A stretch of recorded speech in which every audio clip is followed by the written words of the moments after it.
Good morning सभी को। मैं अनुज नागर। जैसा कि आप जानते हैं मैं आपको यहाँ पे RS अग्रवाल का वस्तुनिष्ठ वाला मैथ पढ़ा रहा हूँ और इस मैथ में जो आपका चैप्टर चल रहा है वो क्षेत्रफल वाला चैप्टर चल रहा है और क्षेत्रफल में आपकी 6 क्लासें हो चुकी हैं और क्वेश्चन हो चुके हैं आपके 60। आज क्लास नंबर 7 है, उससे आगे के क्वेश्चन आज की क्लास में हम करेंगे। पर उससे पहले अगर अभी तक किसी ने हमारे चैनल को सब्सक्राइब नहीं किया तो चैनल को सब्सक्राइब जरूर कर लेना। इस चैनल पर आपको SD यादव मैथ की सभी क्लासें प्ले लिस्ट में मिल जाएंगी, S चंद रीजनिंग की क्लासें प्ले लिस्ट में मिल जाएंगी और ये जो मैथ चल रहा है RS अग्रवाल वस्तुनिष्ठ इसकी सभी क्लासें आपको प्ले लिस्ट में मिल जाएगी। ठीक है, तो चैनल को सब्सक्राइब जरूर कर लेना अगर किसी ने नहीं किया है। तो स्टार्ट करते हैं आज की क्लास आपकी और क्वेश्चन आपके हो चुके हैं 60। तो 60 से आगे हम आज इसमें जाने वाले हैं। 61वें क्वेश्चन पर जाएंगे, क्वेश्चन नंबर 61। और क्वेश्चन क्या है? क्वेश्चन है एक समबाहु त्रिभुज की प्रत्येक भुजा 8 सेंटीमीटर है, इसका क्षेत्रफल क्या होगा? तो आपको समबाहु त्रिभुज का क्षेत्रफल का फॉर्मूला आपको आना चाहिए जो होता है √3/4 गुणा भुजा स्क्वायर। समबाहु त्रिभुज के क्षेत्रफल का फॉर्मूला क्या होता है? क्षेत्रफलों को एक से लिखते हैं तो A बराबर √3/4 गुणा भुजा स्क्वायर, भुजा A मान लेते हैं। ठीक है, और इसने भुजा आपको कितनी दी है? इसने जो भुजा आपको दी है वो है 8 सेंटीमीटर। तो 8 का स्क्वायर कितना हो जाएगा? 64 हो जाएगा 8 का स्क्वायर। तो 8 का स्क्वायर ना लिख के मैं 64 ही यहाँ पे लिख रहा हूँ और 4 से कितनी बार 16 बार कैंसिल हो जाएगा। तो ये इसका क्षेत्रफल आ जाएगा 16√3 वर्ग सेंटीमीटर। 16√3 वर्ग सेंटीमीटर इसका आंसर आ जाएगा। ठीक है, क्वेश्चन नंबर 61 आज का पहला क्वेश्चन है। बिल्कुल आसान है, बस फॉर्मूला आपको याद होना चाहिए। 62 पे आ जाएंगे आप। क्वेश्चन नंबर 62 पे आ जाएंगे। 62 में क्या है? 62वां क्वेश्चन है एक समबाहु त्रिभुज का क्षेत्रफल आपको 4√3 वर्ग सेंटीमीटर दिया गया है, इसकी प्रत्येक भुजा की लंबाई पूछ रहा है। तो कोई नहीं, कोई दिक्कत नहीं है। तो क्षेत्रफल का फॉर्मूला क्या होता है? √3/4। समबाहु त्रिभुज के क्षेत्रफल का फॉर्मूला √3/4 गुणा भुजा स्क्वायर। और इस बार इसने आपको ये क्षेत्रफल दिया है और कितना इसने दिया है? 4√3 आपको दिया है। ठीक है, आप इसको सोल्व कर ले। यहाँ से √3 से √3 कैंसिल, इसकी इधर क्रॉस मल्टीप्लाई हो जाएगी तो A स्क्वायर बराबर 16 हो जाएगा। अगर इधर स्क्वायर हो तो सामने वाले का रूट लिया जाता है, तो स्क्वायर हटाने के लिए तो A बराबर आपका 4 आ जाएगा। तो 4 सेंटीमीटर इसकी भुजा हो जाएगी। ठीक है, इस तरह से बिल्कुल आसान सा ये क्वेश्चन था, हम कर चुके हैं इसको। इससे आगे है 63। ये में क्या है? एक समबाहु त्रिभुज की प्रत्येक भुजा 4√3 सेंटीमीटर है, इसकी ऊंचाई कितनी होगी? तो ऊंचाई का भी फॉर्मूला होता है जिस तरह इसके क्षेत्रफल का होता है। तो 63 में समबाहु त्रिभुज की ऊंचाई आपसे पूछ रहा है, तो ऊंचाई का जो फॉर्मूला होता है वो होता है ऊंचाई बराबर √3/2 गुणा भुजा। √3/2 गुणा भुजा, ये फॉर्मूला आप याद कर लेना। एक तो ये वाला फॉर्मूला हो गया समबाहु त्रिभुज का ऊंचाई का, और एक ये वाला फॉर्मूला समबाहु त्रिभुज के क्षेत्रफल का। ठीक है, ये दो फॉर्मूले आप याद कर लेना। और परिमाप तो होता ही है तीनों भुजाओं का योग। परिमाप क्या होता है? तीनों भुजाओं का योग समबाहु त्रिभुज का परिमाप होता है। ठीक, तो आ जाए इसमें। अब इसने आपको भुजा दी है तो H बराबर क्या होगा? √3/2 गुणा, अब इसकी जो भुजा है वो आप यहाँ पे रख दें। तो भुजा कितनी दी है इसने आपको? 4√3 दी है, 4√3। तो देखो 2 से 4 कितनी बार? 2 बार कैंसिल, और √3 की √3 में मल्टीप्लाई करेंगे तो 3 ही आएगा, और 3 की फिर 2 में मल्टीप्लाई करेंगे तो 3 दूनी 6, फाइनली यहाँ से आ जाएगा 6 सेंटीमीटर। कितना आ जाएगा? 6 सेंटीमीटर। इस क्वेश्चन का आंसर आ जाएगा 63 का। ठीक है, इससे आगे आ जाए, क्वेश्चन नंबर 64 पे आ जाए। 64 में पढ़े क्वेश्चन को। क्या आपको दिया गया है? 64 में बोला गया है एक वर्ग की प्रत्येक भुजा A सेंटीमीटर है। वर्ग की भुजा आपको दे दी गई है तथा एक समबाहु त्रिभुज की प्रत्येक भुजा A सेंटीमीटर है। वर्ग की भुजा भी A सेंटीमीटर है, समबाहु त्रिभुज की भुजा भी A सेंटीमीटर है। इनके क्षेत्रफलों का अनुपात निम्न में से कौन सा होगा? तो दोनों के क्षेत्रफलों का अनुपात पूछ रहा है। तो वर्ग का क्षेत्रफल क्या होता है? देखो इधर तो वर्ग, तो वर्ग का जो क्षेत्रफल होता है वो होता है भुजा स्क्वायर, तो भुजा A है तो ये लिख दिया A स्क्वायर अनुपात। अब समबाहु त्रिभुज के क्षेत्रफल का फॉर्मूला क्या होता है? 4/√3/4 गुणा भुजा स्क्वायर। √3/4 गुणा भुजा, तो भुजा इसकी भी ये है तो A स्क्वायर। तो देखो A स्क्वायर से A स्क्वायर कैंसिल हो जाएगा तो इधर तो 1 बचा, तो 1 अनुपात √3/4। अब 4 हम एलसीएम लेंगे यहाँ पे तो 4 की इधर मल्टीप्लाई हो जाएगी, 4 ही कम 4 और √3 और बटे में 4 लिखेंगे तो अनुपात में बटा छोड़ देते हैं। अनुपात में बटा हम क्या करते हैं? छोड़ देते हैं।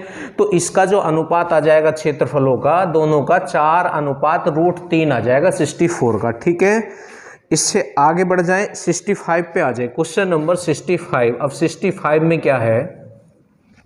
65 भुजा X वाले वर्ग का क्षेत्रफल कोई वर्ग है, उसकी भुजा x है, का क्षेत्रफल ऐसे त्रिभुज के क्षेत्रफल के बराबर है जिसका आधार x है। तो वर्ग का क्षेत्रफल त्रिभुज के क्षेत्रफल के बराबर है, और किस त्रिभुज के क्षेत्रफल के बराबर है? जिसका आधार इसने x दिया है। तो ऐसे त्रिभुज की ऊंचाई कितनी होगी? देखिए, अगर त्रिभुज का क्षेत्रफल और ऊंचाई आपको पता होती है तो उस त्रिभुज का क्षेत्रफल होता है 1/2 आधार गुणा ऊंचाई। अगर आधार और ऊंचाई हमको पता हो तो उस त्रिभुज का क्षेत्रफल कैसे निकालते हैं? 1/2 आधार गुणा ऊंचाई से निकालते हैं। तो यहाँ आधार दिया और ऊंचाई पूछ रहा है, तो इस वाले त्रिभुज का क्षेत्रफल का फॉर्मूला भी यही बनेगा, 1/2 आधार गुणा ऊंचाई ही बनेगा। ठीक है, और वर्ग के क्षेत्रफल के बराबर है। और वर्ग का क्षेत्रफल क्या होता है? भुजा का स्क्वायर होता है। और वर्ग की जो भुजा है इसने x दिया आपको, तो वर्ग का क्षेत्रफल बराबर त्रिभुज का क्षेत्रफल, तो 1/2 आधार गुणा ऊंचाई। तो आधार इसने x दिया और ऊंचाई हम h मान लेते हैं। त्रिभुज का जो आधार है वो भी इसने आपको x ही दिया है, तो आधार की जगह तो हमने x रख दिया और ऊंचाई को h मान लिया है। ठीक है, तो 1x से 1x आपका कैंसिल हो जाएगा, इसकी इधर मल्टीप्लाई हो जाएगी, तो 2x बराबर h। तो वो h हमसे पूछना चाह रहा था, तो h का मान कितना आ जाएगा? 2x। ठीक है, आगे सबको समझ, ये क्वेश्चन बिल्कुल आसान क्वेश्चन है, जैसा जैसा उसने कहा वैसा वैसा हमने इसमें कर दिया है। इससे आगे आ जाएंगे, क्वेश्चन नंबर 36 पे आ जाएंगे। क्वेश्चन नंबर 36 में क्या है? एक समबाहु त्रिभुज की परिमिति 14 सेंटीमीटर है। परिमिति से मतलब परिमाप होता है, तो समबाहु त्रिभुज का परिमाप उसने 14 दिया है। इसकी बराबर भुजा, अच्छा समद्विबाहु त्रिभुज है ये, तो समद्विबाहु त्रिभुज समझ ले पहले कैसा होता है। जिसकी दो भुजाएं बराबर होती हैं उसे समद्विबाहु त्रिभुज कहते हैं। इसके दो कोण भी बराबर होते हैं, जितनी त्रिभुज की भुजाएं बराबर होती हैं उतने ही कोण भी बराबर होते हैं। ठीक है, तो इसने ये कहा है, क्वेश्चन नंबर 66 है, एक समद्विबाहु त्रिभुज की परिमिति 14 सेंटीमीटर है। इसकी बराबर भुजाओं में से एक भुजा तथा तीसरी भुजा में कितने का अनुपात है? 5:4 का अनुपात है। तो इस त्रिभुज का क्षेत्रफल क्या होगा?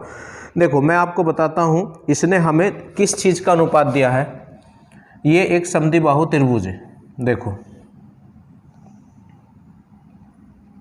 समद्विबाहु त्रिभुज किसको बोलते हैं? जिसकी दो भुजाएं बराबर हो।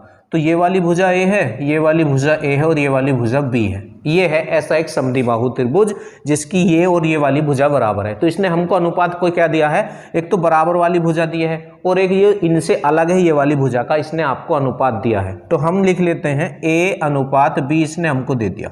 ठीक है, और वो कितना दिया है इसने 66 में? वो 5:4 दिया है। 5:4 इसने हमको ये वैल्यू दी है। ठीक है, और इसने हमें अलग से इसका परिमाप दिया है। तो किसी भी त्रिभुज का परिमाप क्या होगा?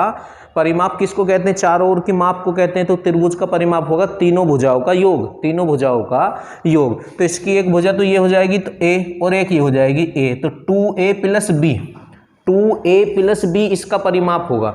तो a कितना है? 5, और दूसरा ए भी कितना हो जाएगा? 5। जब a 5 है तो 2a 10 हो जाएगा। 2a कितना हो जाएगा? 10 हो जाएगा। तो 10 और 4 14, तो ये इसका परिमाप हो गया। और उसने भी परिमाप आपको कितना दिया? 14 ही दिया है। सबको समझ में आ गया यहाँ पे 14 क्यों रखा है? 5 और 4 तो 9 होना चाहिए था, क्योंकि त्रिभुज का परिमाप होता है तीनों भुजाओं का योग। तो इसकी दो भुजा 5 और 5 है, ये और ये एक सी भुजा है, और दूसरी भुजा 4 है। तो 5 5 10 और 4 14। तो बराबर रखने के बाद एक तो 1 बराबर 1 हो गया। अब इसकी भुजाएं निकाल लें आप। तो बराबर भुजा जो है, ये वाली जो भुजा थी ए, ये तो 5 थी, तो 5 बराबर 5 ही आ जाएगा, और 4 बराबर 4 ही आ जाएगा। ठीक है, तो यही इसकी भुजा है जो इसका अनुपात था। तो इसकी बराबर भुजा तो 5 5 है, और जो अलग वाली भुजा है वो 4 है। ठीक है, सेंटीमीटर अगर इसने दिया है तो सेंटीमीटर में इसको माना जाएगा। सेंटीमीटर में ही आपको परिमाप दिया गया था। तो इसकी बराबर भुजा तो 5 5 सेंटीमीटर है, और ये नीचे वाली भुजा आधार ये 4 सेंटीमीटर है। ठीक है, अब इसमें हमसे इसने पूछना क्या चाहा है? इस क्वेश्चन में पूछना चाह रहा है कि इसका क्षेत्रफल बताएं। तो क्षेत्रफल कैसे निकाल सकते हैं आप चाहो तो इसमें लंब डाल के निकाल सकते हो। अगर इसका क्षेत्रफल आपको निकालना है तो आप चाहो तो इसमें लंब आप डाल के निकाल सकते हैं। अब हमको ये पता चल चुका है, तो इसका आधार कितना है? 4 है, और लंब ना बिल्कुल बीच से डलता है, बिल्कुल बीच में।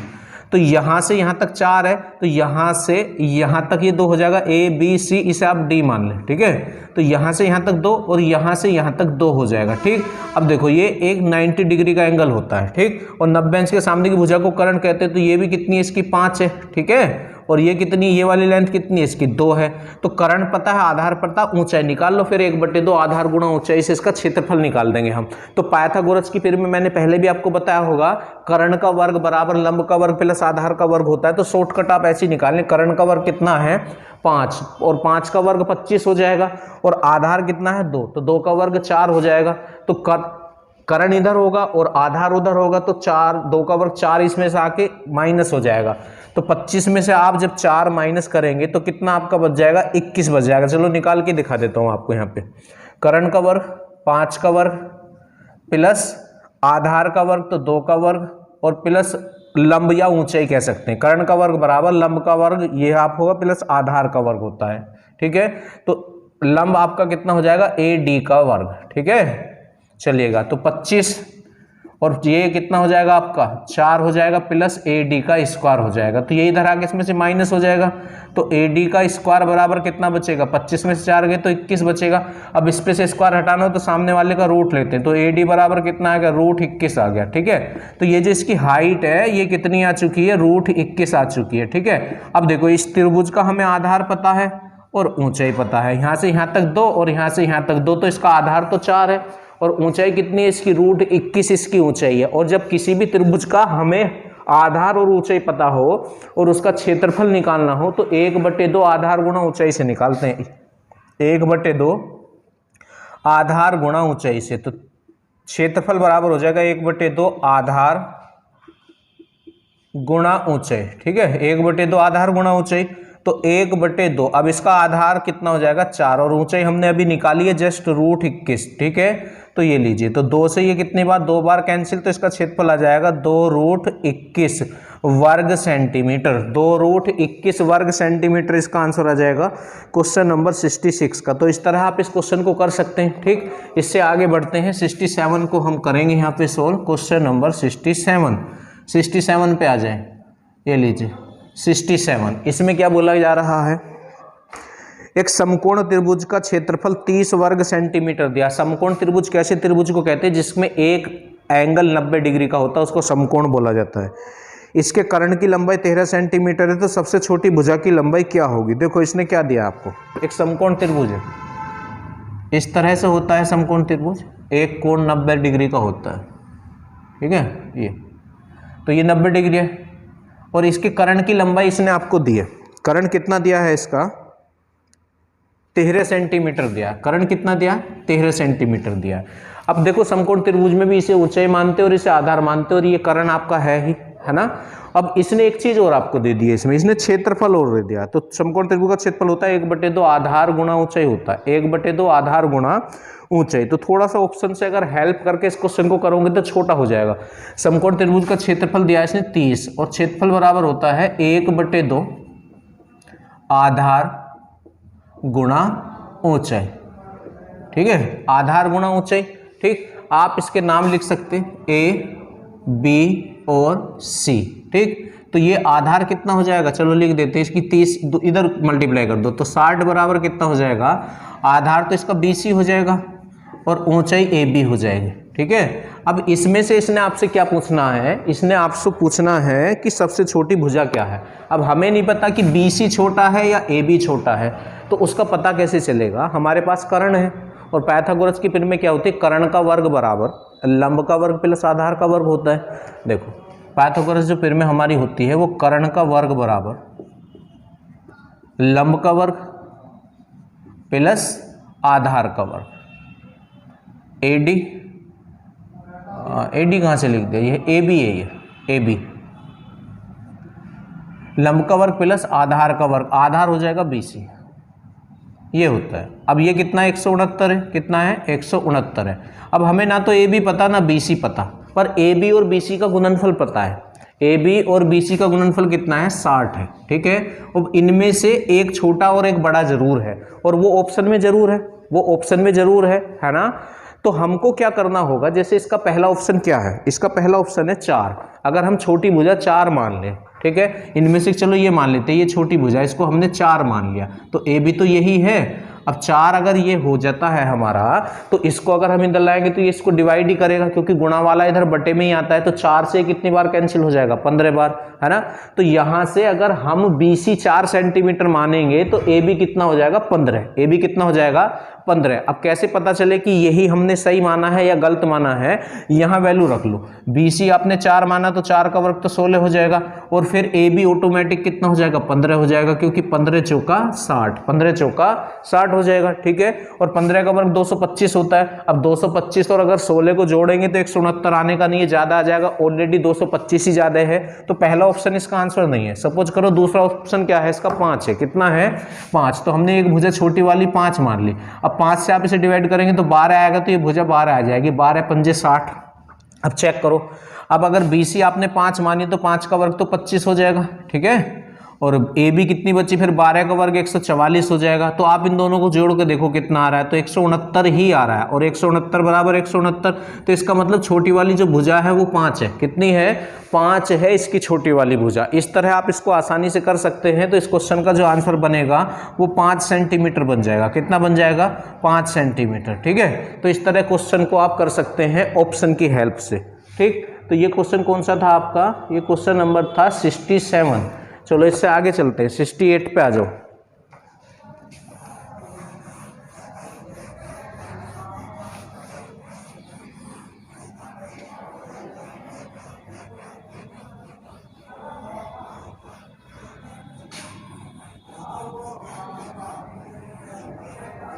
सिक्सटी 68 पे आए।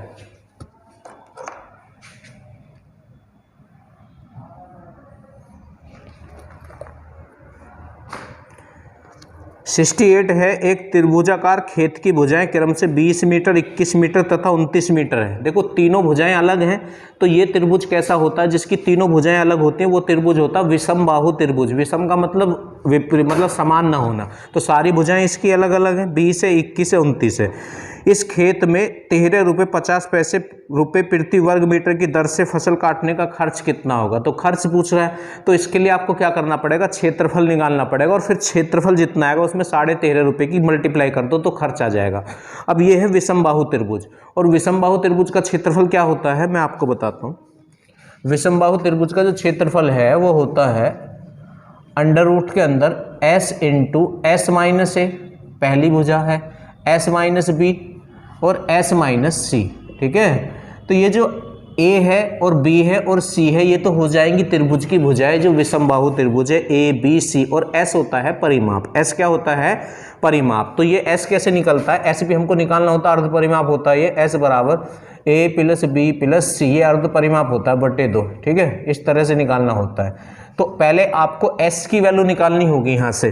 तो A कितना दिया है, इसमें 20 दिया है, B कितना दिया है आपको 21 दिया है, और C कितना दिया है इसमें आपको 29 दिया है, और बटे 2, ठीक है।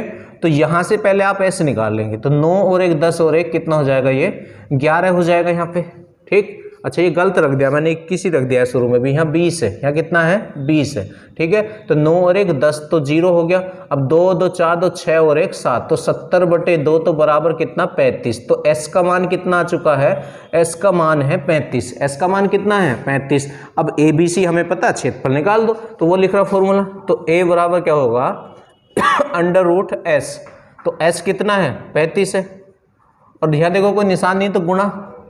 अब 35 माइनस पहली भुजा, तो 35 तो हम यहाँ रखेंगे ही रखेंगे, और पहली भुजा कितनी है 20, तो 20 इसमें से आप माइनस करेंगे तो कितना बचेगा 15। फिर यहाँ कोई निशान नहीं तो गुणा, फिर यहाँ 35 रखेंगे और फिर यहाँ 21 घटाएंगे। जब 35 में से 21 घटाएंगे तो 14 बचेगा, गुणा। फिर यहाँ 35 रखेंगे और 29 घटाएंगे तो 35 रखेंगे आप यहाँ, और 35 में से जब 29 घटाएंगे तो 6 ही तो बचेगा। तो इस तरह से आप इसको सोल्व कर लें। अब या तो इनकी गुणा करके आप वर्गमूल निकाल लें या फैक्टरों में तोड़ लें। 2 में से 1 बाहर जाता है तो इसकी फैक्टर कर लो, तो वो थोड़ा आसान हो जाएगा आपका। इसे आप 5 गुणा 7 या 7 गुणा 5 लिख लें, 7 गुणा 5, और इसे आप 5 गुणा 3 लिख लें, और इसे आप 2 गुणा 7 लिख लें, और इसे आप 2 गुणा 3 लिख लें, ठीक है। तो जिसके 2 फैक्टर है वो बाहर निकल जाएगा। एक 7 ये रहा और एक 7 ये रहा, तो एक 7 बाहर आ जाएगा 2 में से। एक 5 बाहर आ जाएगा, वर्गमूल निकालने का ये भी एक तरीका होता है। एक 3 बाहर आ जाएगा, एक 2 बाहर आ जाएगा, सब बाहर आ चुके हैं। इनकी गुणा करेंगे आप तो 7 पंजे 35 गुणा 6, अब 35 की और 6 की गुणा कर लो तो 6 पंजे 30 की 0, 6 पंजे 30 की 0 तो 3 और 6 18 और 3 कितना तो 21 वर्ग मीटर ये क्षेत्रफल आ चुका विषमबाहु त्रिभुज का। पर वो क्षेत्रफल नहीं, खर्च बूझ रहा है। किस रेट पे है? 13.5 रुपये प्रति वर्ग मीटर की दर से। तो 13.5 रुपये की आप इसमें गुणा करेंगे तो खर्च आ जाएगा। खर्च आपको निकालना है ना, तो खर्च कैसे निकलेगा? जो क्षेत्रफल आया है उसमें जो रेट की दर है उससे आप मल्टीप्लाई कर दो। रेट की दर है 13 रुपये 50 पैसे प्रति वर्ग मीटर, ठीक है। इसकी आप गुणा कर लें, जो भी आप इसकी गुणा करके आएंगे वही आपका इसका आंसर हो जाएगा, ठीक है। तो 68वां जो क्वेश्चन है इसकी जब आप मल्टीप्लाई करेंगे तो 2835 आ जाएगा, 2835, ठीक है। तो 2835 रुपये इसका खर्चा बैठेगा काटने का। तो इस तरह आप इस क्वेश्चन को कर सकते हैं। 68 को 69 पे आ जाए। क्वेश्चन नंबर 69 में क्या है? एक समद्विबाहु त्रिभुज भूखंड का 1250 रुपये प्रति वर्ग मीटर की दर से कुल मूल्य 5 लाख रुपए है। दर कितनी है? 1250 है और कुल खर्च कितना है या मूल्य कितना है? 5 लाख रुपए है। तो इसके आधार की लंबाई आपको दी है और समद्विबाहु त्रिभुज है तो मतलब 2 भुजा बराबर वाला त्रिभुज है, ठीक है। लंबाई 40 है तो इस भूखंड की बराबर भुजाओं में से प्रत्येक की लंबाई क्या होगी? देखो मैंने पहले भी आपको कई बार बताया होगा, यदि किसी का भी खर्च और दर आपको पता हो तो खर्च को दर से डिवाइड कर दो, क्षेत्रफल आ जाता है। तो क्षेत्रफल निकाल लो। क्या निकाल लो? क्षेत्रफल। तो क्षेत्रफल क्या होगा? 5 लाख बटे कितने में लिखेंगे आप? इसका दर कितना है? 1250 प्रति वर्ग मीटर, 1250 प्रति वर्ग मीटर। तो इसको आप जब सोल्व करोगे तो ये 400 आ जाएगा। कितना आ जाएगा? 400। तो ये इसका क्षेत्रफल आ चुका मीटर स्क्वायर, ठीक है। अच्छा, अब ये जो विषमबाहु त्रिभुज है, नहीं समद्विबाहु त्रिभुज मतलब 2 भुजा बराबर है, समद्विबाहु त्रिभुज इस तरह से। तो ये ए मान लें आप, इसे भी ए मान लें और आधार इसका दिया है तो आप यहाँ से लंब डालें ऐसे, ये लीजिए, ये लीजिए। और आधार ये जो लंब डालते बिल्कुल बीचों बीच डलता है, तो जो इसका आधार है उसका आधा इधर और आधा इधर हो जाएगा। तो ये आधार की लंबाई 40 है तो यहाँ से यहाँ तक 20 हो जाएगा और यहाँ से यहाँ तक 20 हो जाएगा। इसे आप ए माने, इसे आप बी माने, इसे आप सी माने और इसे आप डी माने। तो त्रिभुज ए सी डी में आ जाएगा आप। त्रिभुज ए सी डी में करना क्या होगा हमें? हम इसकी ऊंचाई निकालना चाह रहे हैं क्योंकि फिर त्रिभुज का क्षेत्रफल बराबर हो जाता है 1/2 आधार गुणा ऊंचाई। और ये सबसे आसान तरीका होता है किसी भी त्रिभुज का क्षेत्रफल निकालने का, अगर उसका आधार और ऊंचाई हमको पता चल जाए, ठीक है। तो इसलिए हम ऊंचाई निकालने की कोशिश करेंगे। तो ये समकोण त्रिभुज है और समकोण त्रिभुज में क्या होता है? समकोण त्रिभुज में होता है कि कर्ण का स्क्वायर बराबर लंब का स्क्वायर प्लस आधार का स्क्वायर होता है। अब इसका आधार तो हमको पता है 20 है, आधार कितना पता है इसका? 20 है। अब ये जो हाइट है इसका हमें पता नहीं है, पर ये वाली भुजा और ये वाली भुजा इसकी बराबर है, ठीक। और समद्विबाहु त्रिभुज की दोनों भुजा बराबर होती ही हैं।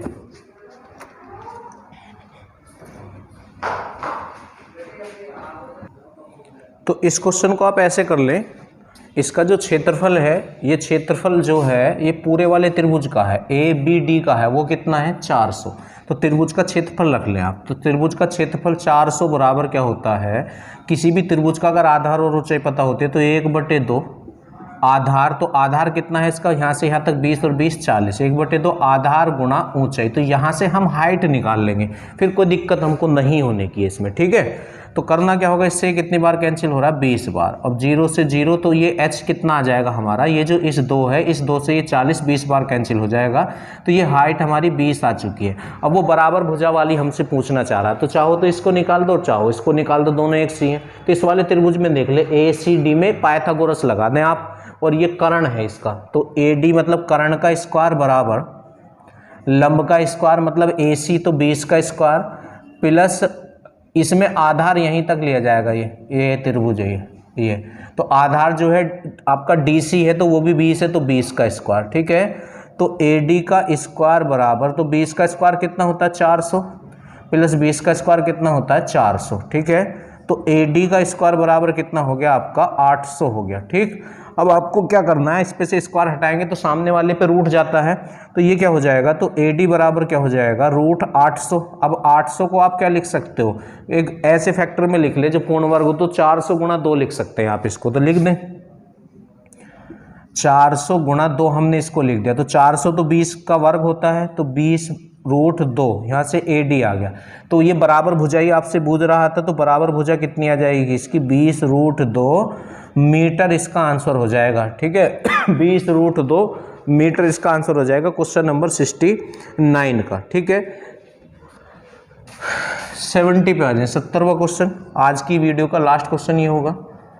देखो इसको ध्यान से। एक त्रिभुज के आधार की लंबाई 15 सेंटीमीटर है तथा ऊंचाई 12 सेंटीमीटर है। कोई त्रिभुज है, उसका आधार भी दे दिया इसने हमको और उसकी ऊंचाई भी दे दी है, तो क्षेत्रफल बड़ी आसानी से निकाल सकते हैं, 1/2 आधार गुणा ऊंचाई। एक दूसरे त्रिभुज का क्षेत्रफल इस त्रिभुज के क्षेत्रफल से दुगना है, तो इस वाले त्रिभुज का क्षेत्रफल निकालो, उसका डबल करो तो दूसरे वाले त्रिभुज का क्षेत्रफल आपको मिल जाएगा। तथा जो दूसरा वाला त्रिभुज है उसके आधार की जो लंबाई है वो 12 है, तो इस त्रिभुज की ऊंचाई, बिल्कुल सिंपल क्वेश्चन है। आप पहले वाले त्रिभुज का क्षेत्रफल निकाले, तो क्षेत्रफल को तो ऐसे लिखते हैं, तो A1 बराबर क्या होता है 1/2 आधार गुणा ऊंचाई होता है, आधार गुणा ऊंचाई होता है। ठीक है ये लीजिए, तो 1/2, अब आधार कितना है आधार, ठीक इसका जो आधार है वो 15 है और ऊंचाई कितनी है, ऊंचाई है इसकी 12 सेंटीमीटर। ठीक है इसे आप सोल्व कर लें, तो 2 से कितनी बार 6 बार, तो 15 छिक्का 90। तो पहला वाला जो त्रिभुज है उसका क्षेत्रफल 90 सेंटीमीटर स्क्वायर आ चुका है, तो जो दूसरा वाला त्रिभुज है उसका क्षेत्रफल इस त्रिभुज के क्षेत्रफल का डबल है, तो दूसरे वाले त्रिभुज का क्षेत्रफल 90 गुणा 2 मतलब 180 हो जाएगा, 180 वर्ग सेंटीमीटर। ठीक है अब उसमें भी इसने आपको क्या दिया गया है, उसकी जो है आधार दिया गया दूसरे वाले त्रिभुज का भी, उसकी ऊंचाई पूछ रहा है, उसकी क्या पूछ रहा है ऊंचाई, तो क्षेत्रफल बराबर रख दो दूसरे वाले त्रिभुज का, तो क्षेत्रफल बराबर क्या होता है 1/2 आधार गुणा ऊंचाई। तो आधार कितना दिया गया है दूसरे वाले क्षेत्र त्रिभुज का, वो 20 सेंटीमीटर दिया गया है, और गुणा ऊंचाई आपसे पूछ रहा है। ठीक है तो इससे ये कितनी बार हो जाएगा 10 बार कैंसिल, और इससे ये 0 खत्म, तो h बराबर कितना आ जाएगा आपका 18 सेंटीमीटर आ जाएगा। कितना आ जाएगा 18 सेंटीमीटर। क्वेश्चन नंबर ये हो गया आपका 70, तो इसका आंसर 18 सेंटीमीटर है। तो आज की क्लास में इतने ही क्वेश्चन कराने थे, नेक्स्ट क्वेश्चन आपको नेक्स्ट वीडियो में मिल जाएंगे। ठीक।